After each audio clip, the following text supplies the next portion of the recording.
اور نبی کے نور والی حدیث اعلیٰ حضرت امام احمد رضا نے اپنے طرف سے گڑھ کے نہیں بیان کی، بلکہ امام بخاری اور امام مسلم کے دادا استاد حضرت امام عبد الرزاق نے اپنے مصنف میں اس حدیث کو بیان فرمایا۔ اعلیٰ حضرت کے دور کے نہیں ہے، اعلیٰ حضرت کے مرید اور خلیفہ نہیں ہے، بلکہ امام بخاری اور امام مسلم کے دادا استاد۔ جو امام بخاری کو مسلم مانتے ہیں، جو امام مسلم کو مانتے ہیں، امام بخاری کو مانتے ہیں، ان کی کتابوں پر حدیثوں پر اعتماد کرتے ہیں، امام عبد الرزاق تو ان کے دادا استاد ہیں، ان کی حدیث پر کیوں نہیں اعتماد کرتے؟ حضرت امام عبد الرزاق نے فرمایا، اے جابر بن عبداللہ، اللہ نے تمام چیزوں سے پہلے تیرے نبی کے نور کو اپنے نور سے پہلے، جب تک اللہ نے چاہا اس نور کو قرب خاص میں رکھا، جب اللہ کو منظور ہوا کہ اس نور کو انسانی پیکر میں ڈھال کر دنیا کے سامنے پیش کیا جائے، تو اللہ نے آدم علیہ السلام کا پتلا تیار کروایا، اس میں روح پھونکی گئی اور آدم انسان اول کی حیثیت سے جلوہ گر ہوئے اور آپ کی پیشانی میں نور مصطفیٰ رکھ دیا گیا۔ آدم کی پیشانی آفتاب و مہتاب کی طرح جگمگا رہی ہے، یہ نور حضرت حوا کے رحم مبارک میں منتقل ہوا، ان سے حضرت شیش کی پیشانی میں منتقل ہوا، نسلاً بعد نسل، قرناً بعد قرن، یہ نور پاک صلبوں سے پاک رحموں میں منتقل ہوا، یہاں تک کہ حضور علیہ السلام کے والدین کے درمیان منتقل ہو گیا۔ عبداللہ کی پیشانی میں یہ نور جلوہ گر ہو چکا ہے۔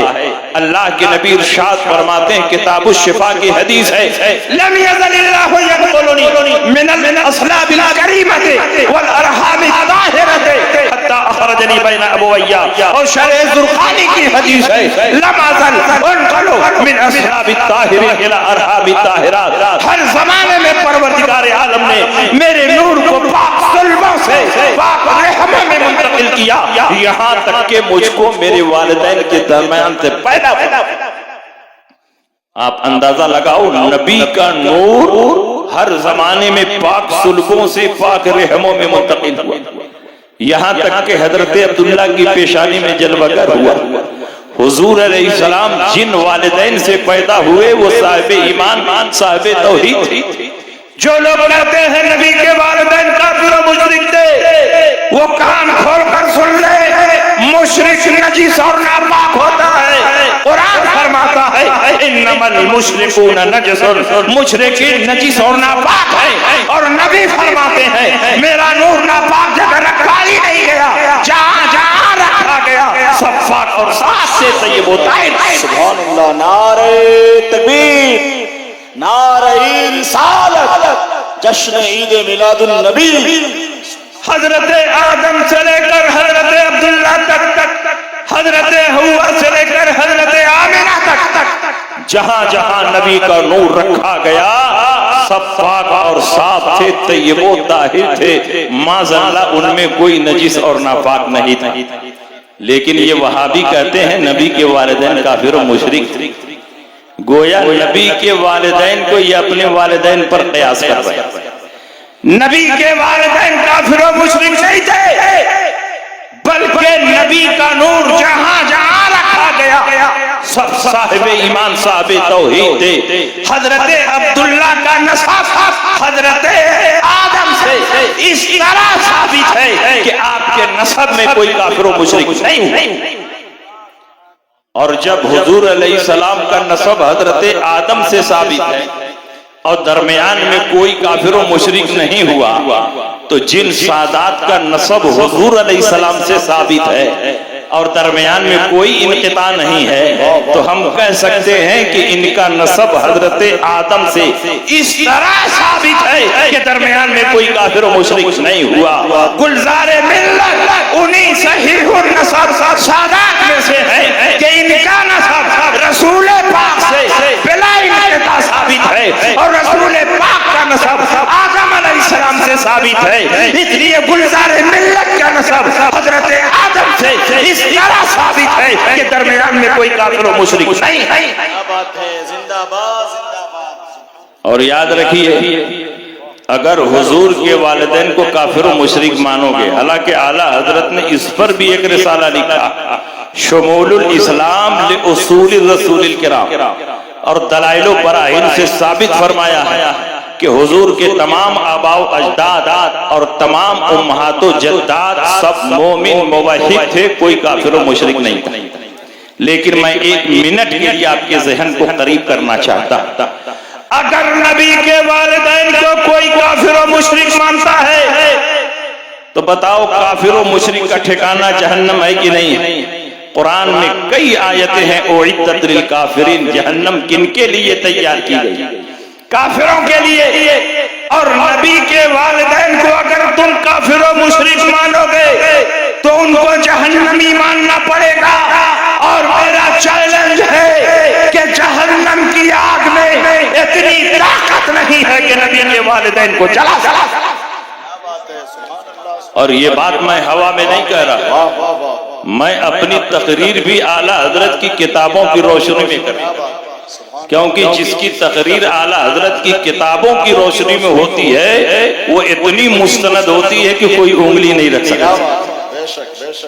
اعلیٰ حضرت امام احمد رضا فرماتے ہیں آپ کا نور جہاں جہاں رکھا گیا سب پاک اور صاف سے طیب ہوتا ہے، ان میں کوئی نجس اور ناپاک نہیں تھا۔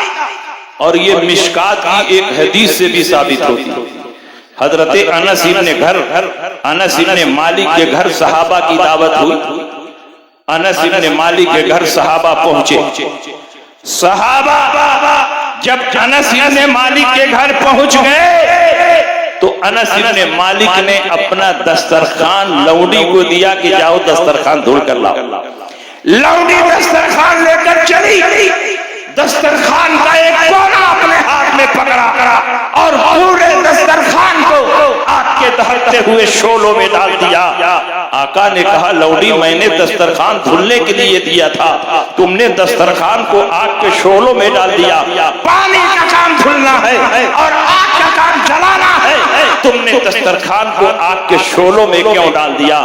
لونڈی نے کہا آقا اتنی بات تو میں بھی جانتی ہوں کہ پانی کا کام دھلنا ہے اور آگ کا کام جلانا ہے، لیکن ایک دن میں نے اپنے ماتے کی نگاہوں سے دیکھا آقا کائنات نے اسی دسترخوان پر بیٹھ کر کھانا تناول فرمایا اور کھانا کھانے کے بعد اپنی انگلیوں کو اسی دسترخوان میں صاف کیا تھا۔ میرا عقیدہ بول رہا تھا، میرا ایمان بول رہا تھا، جس چیز پر نبی کی انگلیاں پڑ جائیں اس پر دنیا کی آگ حرام ہو جاتی ہے، تو جس شکم مادر میں نور مصطفیٰ نو ماہ تک رہا ہو اس کو جہنم کی آگ کیسے جلائے؟ کیا بات ہے، نعرہ تکبیر۔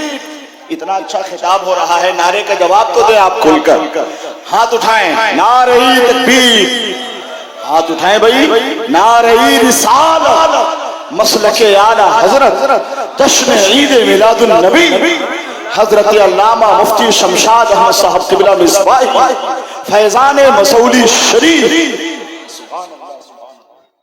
اور سنیے میرے آقا کی پیدائش کس شان سے ہوئی ہے؟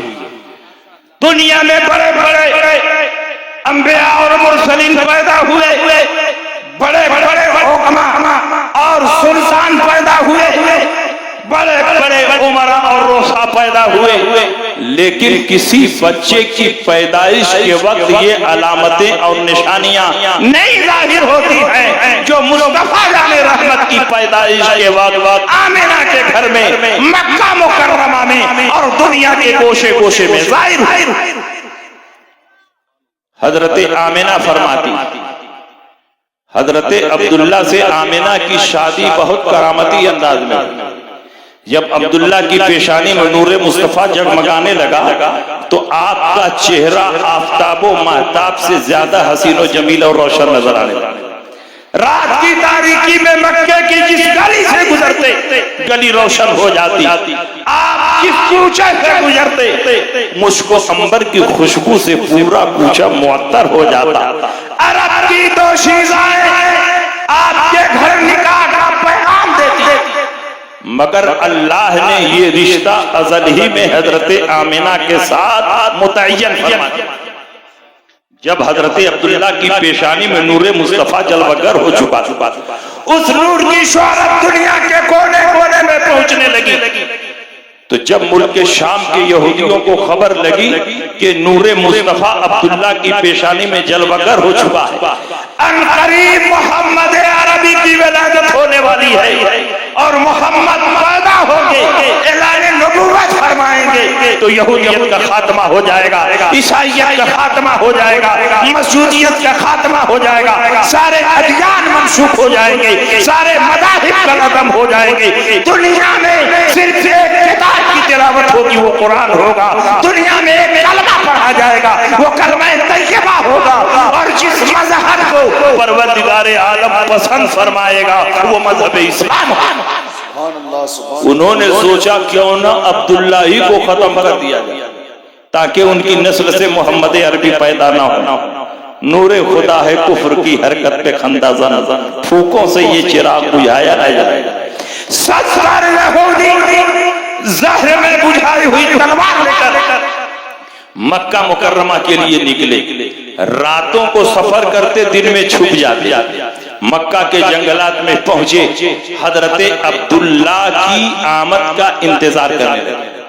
حضرت عبداللہ ایک دن جنگل میں شکار کے ارادے سے پہنچے، 70 یہودیوں کی باچھیں کھل گئی، دیکھا بڑا اچھا موقع ہے، جنگل میں تنہائی ہے، جنگل میں تنہائی ہے اور صرف ہم ہی ہیں، یہاں کوئی اور نہیں ہے۔ 70 یہودیوں نے چاروں طرف سے حضرت عبداللہ کو گھیرا۔ حضرت وہب بن عبد مناف جو حضرت آمنہ کے والد ہیں، ان کو اطلاع ہوئی کہ میرے خاندان کا ایک نوجوان دشمنوں کے نرغے میں گھرا ہوا ہے، ان قریب اس پر قاتلانہ حملہ ہو سکتا ہے۔ اپنے گھر کے جوانوں کو اکٹھا کیا، قریش کی ایک بڑی جمعیت لے کر جنگل میں داخل ہوئے تاکہ عبداللہ کی حفاظت کریں، لیکن یہ دیکھ کر حیران رہ گئے کہ اللہ نے آسمان سے فرشتوں کی فوج اتار دی ہے اور ان فرشتوں نے ایک لمحے میں 70 یہودیوں کا خاتمہ کر دیا اور حضرت عبداللہ کی حفاظت۔ سبحان اللہ، سبحان اللہ۔ آپ کیا سمجھ رہے ہو؟ عبداللہ کی حفاظت ہو رہی ہے، ان کی پیشانی میں جو نور مصطفیٰ جلوہ گر ہے اس کی حفاظت ہو رہی ہے، اور انہی کے صدقے میں حضرت عبداللہ کی جان بچ رہی۔ یہ وہی نور ہے جو آدم کی پیشانی میں چمکا تو آدم کی توبہ قبول ہوئی، یہ وہی نور ہے جب نوح کی پیشانی میں چمکا تو جودی پہاڑ پر آپ کی کشتی ٹک گئی، یہ وہی نور ہے جب ابراہیم خلیل اللہ کی پیشانی میں چمکا تو نار نمرود آپ پر گلزار ہو گئی، یہ وہی نور ہے جو حضرت اسماعیل ذبیح اللہ کی پیشانی میں چمکا تو آپ کی جگہ پر دمبا رکھ دیا گیا اور آپ کی جان بچ گئی، یہی وہی نور ہے جو عبد المطلب کی پیشانی میں چمکا اور اسی کے صدقے میں کعبہ کی حفاظت ہو گئی، اور آج یہی نور عبداللہ کی پیشانی میں جلوہ گر ہے اور پروردگار عالم اس نور کی حفاظت میں حضرت عبداللہ کی حفاظت۔ حضرت عبداللہ نے دیکھا کہ میرے خاندان کا ایسا باکرامت نوجوان جو انتہائی حسین و جمیل، انتہائی شریف اور پرہیزگار ہے، یہ تو میری بیٹی آمنہ کے لیے جو قریش کی عورتوں میں عزت اور عصمت کے لحاظ سے بے مثال ہے، بڑا اچھا رشتہ رہے گا کہ انہیں سے شادی کر دی۔ اپنے گھر آئے، حضرت برہ سے کہا عبد المطلب کے پاس جاؤ اور عبداللہ کے لیے اپنی بیٹی کا ہاتھ مانگا۔ گئے، عبد المطلب سے بات ہوئی، حضرت عبد المطلب نے فوراً رشتہ قبول کر لیا، فرمایا آمنہ جیسی نیک شہزادی کے لیے عبداللہ سے بہتر رشتہ ہو نہیں سکتا، میں اس رشتے کو قبول کرتا۔ آمنہ کی شادی ہوتی ہے، نئی نویلی دلہن بن کر حضرت عبداللہ کے گھر آتی ہیں، ایک وفادار خاتون کی حیثیت سے زندگی بسر کرتی ہیں۔ ایک مدت تک آپ کی پیشانی میں نور جلوہ گر ہو چکا ہے۔ ایک رات حضرت آمنہ کے ساتھ سوتے ہیں، آپ کے دل میں خواہش مجامعت ڈال دی جاتی ہے، اور اسی کے نتیجے میں وہ جزو نسل محمدی جو آدم سے ہوتا ہوا آمنہ تک، عبداللہ تک پہنچ پہنچا تھا حضرت آمنہ کے رحم مبارک میں منتقل. اب عبداللہ کی پیشانی سے نور غائب ہو چکا تھا. وہ کون سی مبارک رات تھی جس مبارک رات میں یہ نور حضرت آمنہ کے رحم مبارک میں منتقل ہوا؟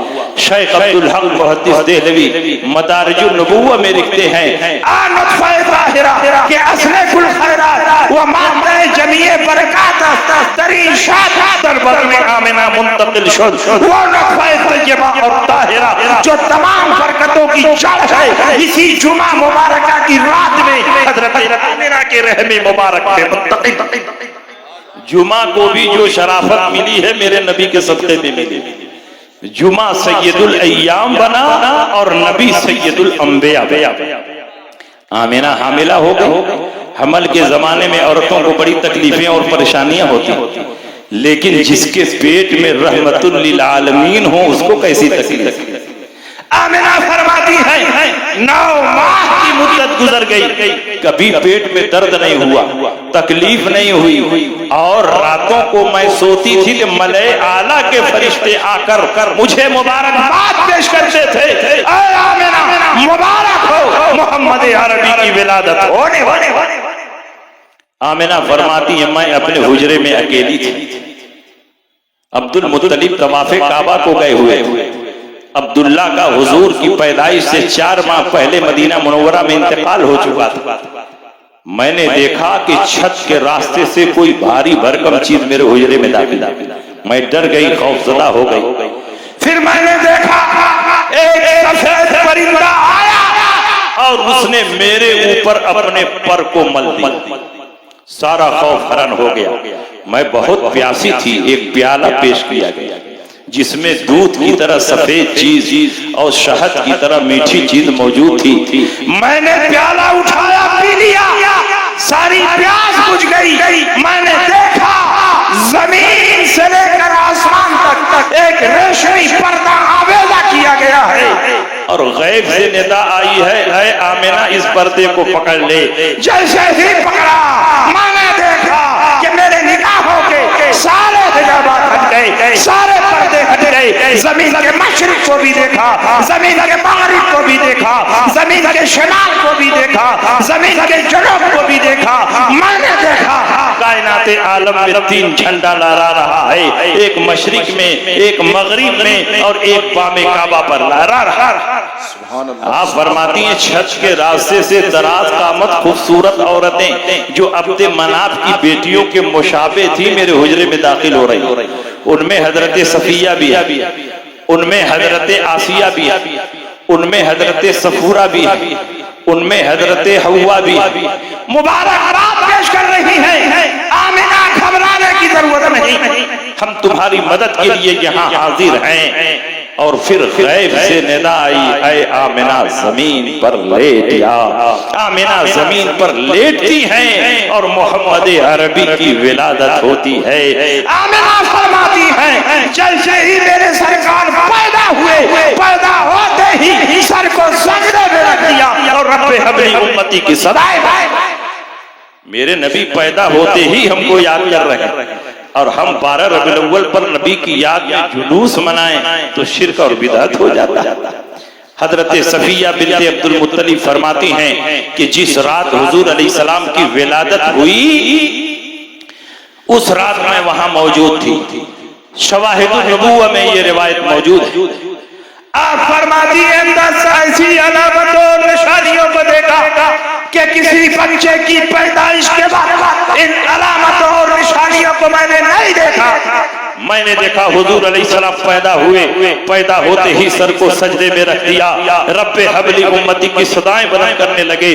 اور جب سجدے سے سر اٹھایا ہے تو فصیح و بلیغ عربی میں کلمہ طیبہ پڑھ رہے ہیں لا الہ الا اللہ انی رسول اللہ. کوئی معبود نہیں ہے سوائے اللہ کے اور میں اللہ کا رسول ہوں. پیدا ہوتے ہی میرے نبی اپنی نبوت و رسالت کی خبر دے رہے ہیں. کہاں ہے وہ جاہل مولوی جو اپنی کتابوں میں لکھتے ہیں کہ نبی کو 40 سال کے بعد نبوت ملی ہے؟ وہ تمہارا کوئی ڈپلیکیٹ نبی ہوگا، وہ تمہارا